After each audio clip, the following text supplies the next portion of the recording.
Итальян тілін үйреніп бастап жатқандарға сәлем, менің атым Марина Мамакова, менің каналыма қош келдіңіздер. Бүгінгі сабағымызда итальян тіліндегі жиі қолданылатын етістігін бірімен танысатын боламыз. Бұл етістік avere, қазақшаға бар болу, болу деп аударылады. Қазақ тілінде менде кітап бар, сенде жаңа көлік бар. Оларда достар көп деп айтамыз. Итальян тілінде бір нәрсенің бар екендігін айту үшін біз avere етістігін қолданамыз. Avere етістігі дұрыс емес етістік, сондықтан оның жіктеуін жатқа білу керек. Avere етістігінің осы шақтағы түрін жіктеп шығайық. Жекеше түр. Io ho, tu hai, lui ha, lei ha. Көпше түр. Noi abbiamo, voi avete, loro hanno. Көп жағдайларда есімдіктер қолданылмайды, яғни сөйлемде тек етістік қана кімде бар екендігін көрсетеді. Мында айта кетейін, итальян тілінде ак әрібі оқылмайды, тек жазылуда қолданылады. Сондықтан о, ай, а, анно деген етістіктерде ак әрібін оқымаймыз. Avere етістігі итальян тілінде неге жиі қолданылады? Avere етістігі сөйлемдерде негізгі етістік және көмекші етістік болып қолданылады.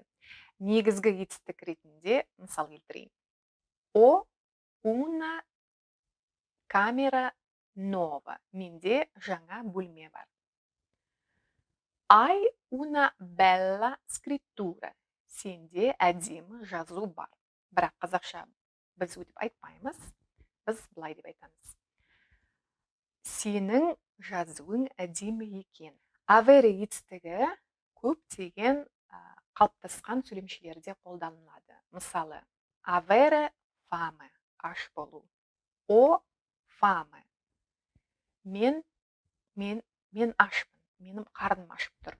Avere sette, шөлдеу. Abbiamo sette, біз шөлдеп тұрмыз. Avere paura, қорқу. O paura, менде бір қорқыныш бар, мен қорқып тұрмын.